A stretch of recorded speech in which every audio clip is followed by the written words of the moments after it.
반갑습니다. 축하드립니다.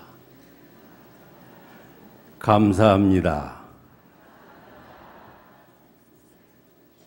오늘 희망찬 새해를 맞이했습니다. 또 의미 깊은 원불교 100주년 첫 해를 맞이했습니다. 우리 제가 출가 모든 교도님께, 그리고 특히 해외에서 고생을 하시는 우리 교무님 또 교도님들 앞에 법신불 사은님의 은혜와 광명이 늘 함께 하셔서 소원이 성취되고 성불 제중하는 그런 진급된 한 해가 되시기를 축원을 드립니다. 그리고 오늘 이 법회의 인연 공덕으로 전 국민과 우리 대한민국이 남북이 평화 통일이 돼서 대종사님께서 염원하시는 세계적 정신적 지도국이 되고 또 그리고 도덕의 부모국이 되는 우리 대한민국이 되기를 거듭 축원을 드립니다. 그리고 지금 세계는 끊임없이 이 진급의 고통에 쌓여 있습니다. 이건 아마 세계가 평등 세계, 균등 세계가 되기 위해서 겪어야 하는 그런 장애물로 생각이 됩니다. 이 세계가 분쟁과 전쟁이 종식되고 천지와 모든 만물이 함께 진급해서 낙원 세계가 건설되도록 그렇게 깊이 축원을 드립니다. 이제 금년 한 해를 생각해 보면 정말로 원불교가 만 100살이 되는 그런 아주 의미 깊은 그런 한 해, 또 한 세기를 마감하고 새로운 한 세기를 시작하는 매우 소중한 그러한 한 해를 맞이했습니다. 그리고 이제 금년에 많은 100주년을 마무리하는 그런 행사들이 많이 있어서 이런 일들이 다 주인 정신과 합력의 정신으로 원만하게 잘 이루어져서 우리 교도님들이 전부 가슴에 기쁜 법열로 쌓이고 또 국가와 민족의 세계에 우리 원불교가 희망이 되는 그런 축원 속에서 이 일들이 잘 이루어지기를 심축하고 더욱 심축을 드립니다. 저희들은 이제 100년을 시작하면서 소박한 새로운 약속을 해야 된다고 생각합니다. 그래서 금년 한 해를 대환희의 해가 되고 100년을 약속하는 미래의 100년을 약속하는 그러한 거룩하고 의미 깊은 한 해의 시작이 됐으면 합니다. 이제 저희들은 인생을 살아가고 또 조직을 운영하고 가정을 이끌어 나갈 때 가장 중요하게 여기는 것은 처음 시작을 어떤 마음으로 했는가, 초심이 무엇인가, 그 초심을 잘 지켜나가고 어려움이 있더라도 그것을 잘 극복하고 실현시키며 초심이 잘 확대되어 나가는 그런 삶이 성공하는 삶이 될 것입니다. 대종사님께서 대각을 하시고 인류의 미래를 걱정하시면서 창생을 구원하려는 그런 큰 초심, 그리고 정신개벽의 선도자가 되시고 그런 교단을 이끌어야 그런 교단을 만들어야겠다는 그런 초심이 저희들의 그 초심이 돼가지고 그 초심을 잃지 않고 어떤 역경이 있더라도 우리 교단이 대종사님의 초심을 잘 실현시켜 나가는 그런 심통 제자들이 되기를 희망합니다. 처음 마음은, 초심은 매우 순수하고 깨끗하고, 그 초심은 나와 나의 약속이고, 또 마음이 맞은 너와 나의 약속이 되고, 내가 사회와 법신불과의 약속이 될 것입니다. 잘 아시는 바와 같이 우리들이 늘 생각하고 있는 것은 성자들의 초심, 중생이 변해서 성자가 되고 부처가 될 수 있는 그 초심을 우리는 다 맹세를 하고 법신불전에 심고를 올리고 약속을 했습니다. 이제 이런 약속들, 이런 초심이 살다 보면은 역경이 와서 무너뜨리고 그 초심을 나태가 뭉그러뜨리고, 그리고 이제 탐욕심으로 인해서 그것이 물들어져 가지고 결국에는 내가 뭘 하기 위해서 인생을 살고 있으며 내가 교단을 위해서 무슨 일을 하고 있는가를 잃어버리고 마구제비로 사는 경우가 있을 수가 있습니다. 우리는 이 해를 당해서 스승님의 초심과 나의 초심이 뭐가 다르며 그 초심을 극복하기, 실현시키기 위해서 얼마나 정성을 들이는가.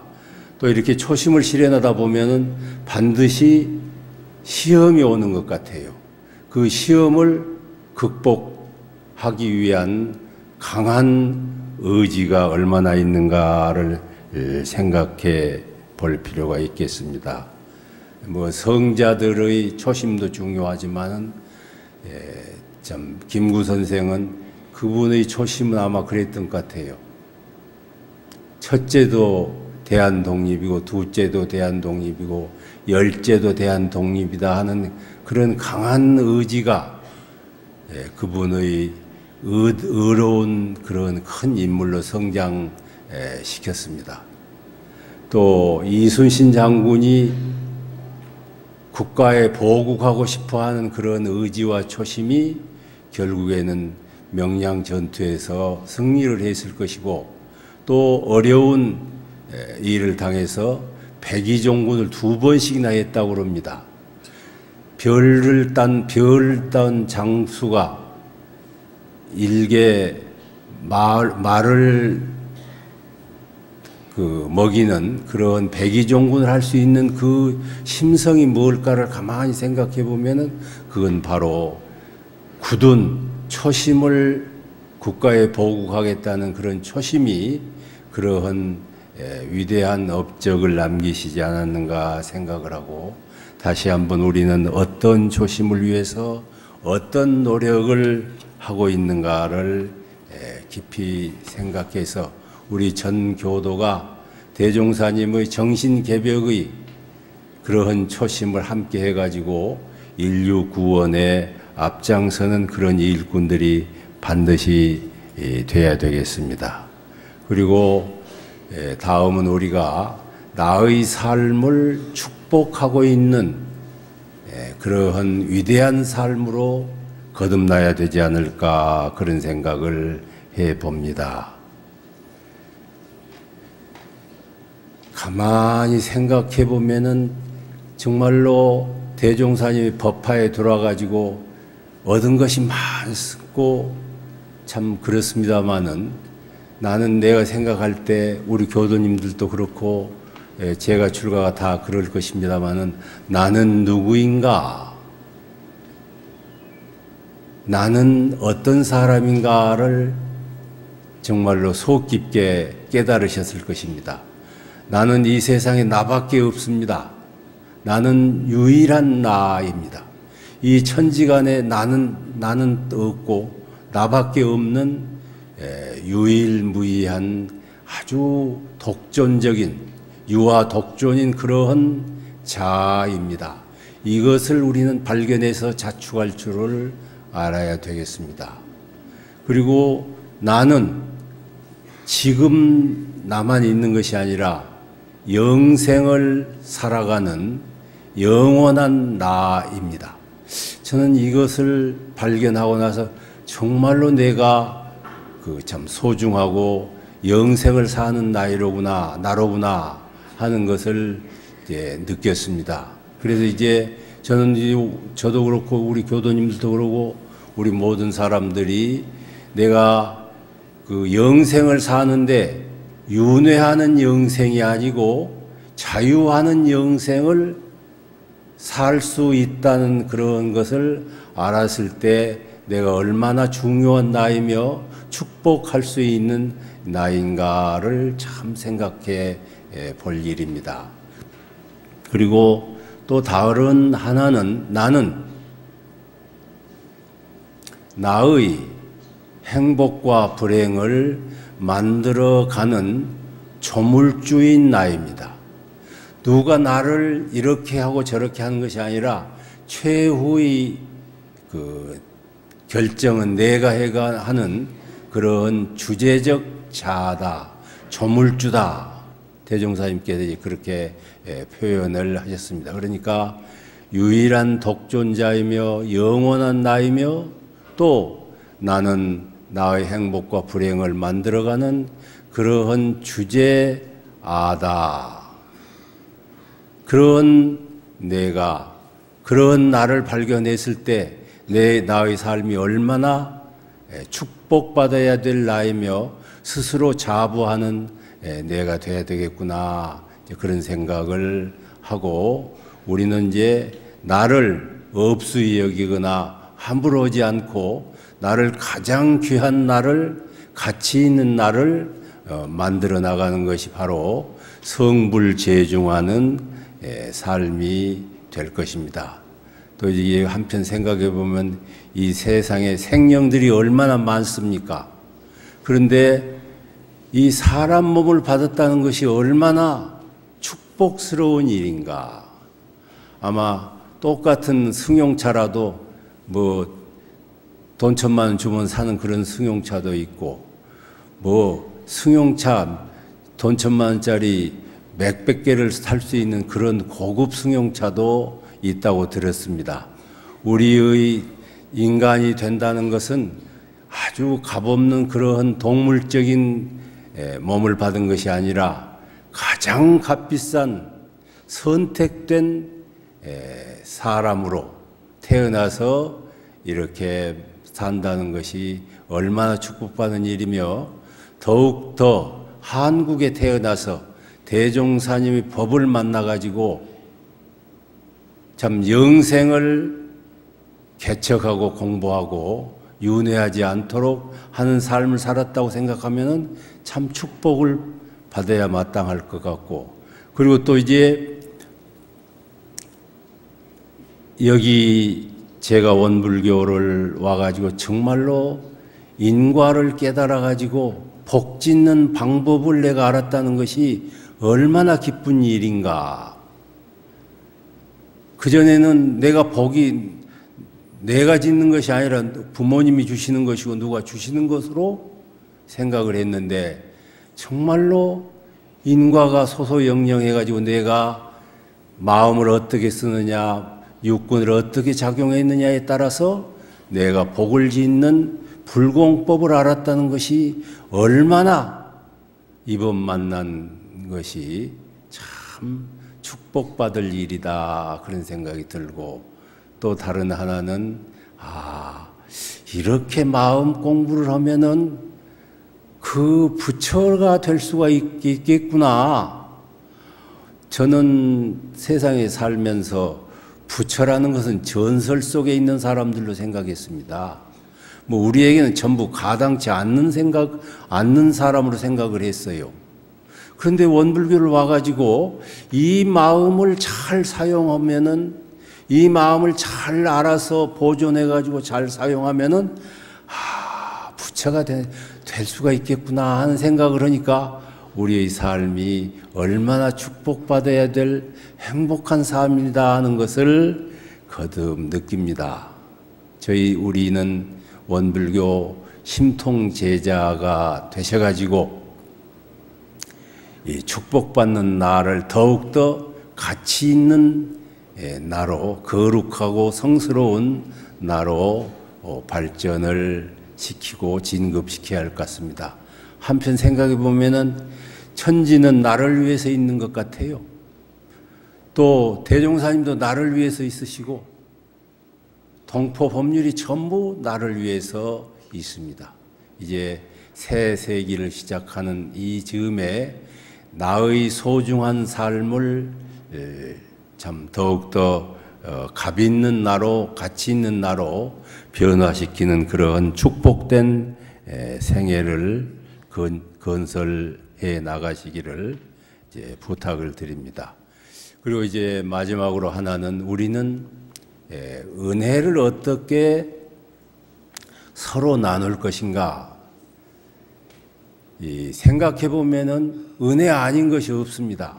세상에 정말 그 나쁘다는 아편도 약이 되는 것입니다.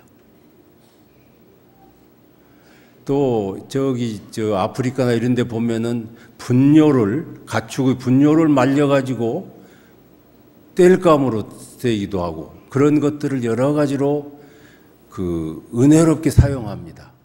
아무리 이 천지가 전부 은혜의 덩어리입니다. 그런데 중요한 것은 그 속에 은혜를 얼마나 발견할 것인가, 그것이 참 중요한 것 같아요. 그래서 이제 대종사님께서는 지은을 해라. 지은. 먼저 은혜를 발견할 줄 알아야 된다. 그러면 만물은 전부 나의 성장을 촉진시켜주는 은혜의 산물이고 은혜 아닌 것이 없습니다. 이 난을 키워보면은 내가 잘 기르지를 못해서 그 난이 조그마한 꽃이 피어가지고 저 혼자 향기를 품는데 우리가 지내가면 그것이 얼마나 그 기분이 좋아지는가 모르겠어요. 그 난이 나를 위해서 피는 것은 아닐 것입니다. 그런데 어쩔 때는 난 향기를 전혀 의식하지 않고 대면대면 살 때가 있고 어쩔 때는 그게 향기로 해서 은혜를 느낄 때가 있습니다. 그거 참 묘하다. 이 세상에 자기 목을 잘 하면은 바로 그게 은혜가 옆으로 번져가지 않냐. 첫째 은혜가 그런 것인 것 같아요. 제가 요새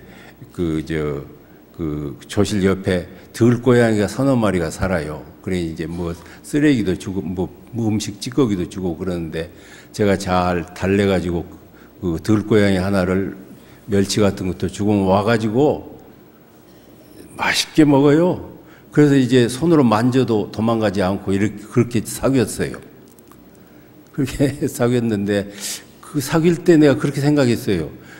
고양이에게 뭘 주니까 내가 고양이에게 은혜이기도 하고 또 내가 고양이를 사랑하니까 내 마음이 훨씬 더 자비로워지는 것 같아요. 그래서 주면은 고양이는 내가 좋을 것이고 나도 고양이를 사랑해서 좋을 것이고 서로 은혜를 발견해 가지고 그 몫을 잘하면 아버지는 아버지의 몫을 잘하고 어머니는 어머니의 몫을 잘하면 그것이 바로 은혜를 나누는 것이 아닌가 그런 생각을 이제 해 봅니다. 그래서 이제 이 세상은 은혜 아닌 것이 없기 때문에 은혜를 늘 발견하고 또 그것이 은혜를 늘 참 깊게 발견을 하면 바로 이 보은이 자동적으로 되는 것인 것 같아요. 이제 총부의 어머니들이 또 아버지들이 아이들을 데리고 와가지고 이렇게 지내가는 것을 이제 보고 아이를 이렇게 보살피고 이런 걸 보면은 제가 좀 더 자꾸 철이 드는 것 같아요. 우리 어머니 아버지도 내가 어렸을 때 저렇게 보살펴주고 키워주셨지. 그런 생각을 하면은 지금도 이렇게 가슴이 이렇게 찡하고 어머니의 은혜 또 아버님의 은혜 이런 생각을 이제 합니다. 또 어디 이제 버스를 타고 지나가다 보니까 아이가 막 어머니를 발로 차고 그런데 그 어머니가 그래요. 아이고 야 내가 잘못했다 그래. 그걸 보니까 나도 저렇게 컸겠지. 저렇게 커서 철없는 내가 이렇게 이제 부모님 은혜로 이렇게 성장하고, 또 우리 집 이제 간사들이 와서 사는 걸 보면은 이제 서툴기도 하고 그러지요. 근데 이제 우리 교무님들이 그 간사들을 위해서 감싸주고 일러주고 그런 걸 보면은, 아, 나도 간사 시절에 저렇게 살았겠지. 우리 스승님들이 나 철모른 나를 이렇게 키워주셨겠지 한 생각이 들면은 또 스승님들께 감사의 정과 또 찡하는 그런 마음이 생기면서, 아, 나도 스승님께 보온해야지 그런 생각이 듭니다. 이제 철이 들수록 그 은혜를 많이 발견을 하게 되지 않을까, 그런 생각을 합니다. 우리는 궁극적으로 은혜의 바람을 늘 은파, 그 이름 말이 좋아서 은파, 은혜의 파동을 늘 넓혀가지고 참 천지 자연과 함께 은혜를 교류하고 성장시켜 나가는 이 촉진제가 바로 이 은혜가 아닌가 그런 생각을 합니다. 제가 얼마 전에 어디서 쉬고 있는데 난 하나가 가져왔어요. 근데 꽃이 꼭 이렇게 비틀어지게 있어서 창가로 이렇게 방향을 돌려놨더니 이게 얼마쯤 있으니까 꽃대공이 꼭 태양을 향해서 이렇게 바로 서지더라고요. 이제 그러듯이 내가 은혜의 바람을 늘 풍기고 그러면은 모든 중생들이 전부 은혜를 향해서 이제 참 덕화가 만방해지고, 덕화가 만방해짐으로써 세계가 평화가 되는 것이 아닌가 그런 생각을 하면서, 우리 교도님들 저희 출가제가가 모두 가슴에 은혜의 풍차가 돼서 그걸 늘 돌려가지고 은혜의 파도와 은혜의 바람을 늘 열려가지고 지금 세상이 그 은혜 부족인 것 같아요. 싸움하고 그러는 것이 전부 은혜 부족이지 다른 일이 아닌 것 같아요. 그 뜨거운 은혜로 한을 녹여야 될 것 같아요. 그 뜨거운 은혜로 응징이 아니라 승리가 아니고 은혜로 녹여나가는 것이 평화의 근본이 아닌가 그런 생각을 합니다. 대종사님께 감사를 드리고 우리 전부가 대종사님 심통 제자가 돼가지고 은혜의 산증이 돼가지고 세계 평화의 이 주역이 되기를 간곡하게 저 스스로도 맹세하고 우리 교도님 함께 맹세하셔서 참 평화 낙원 세계를 건설하는 주역이 되시기를 심축하면서 이상 법문 마치겠습니다.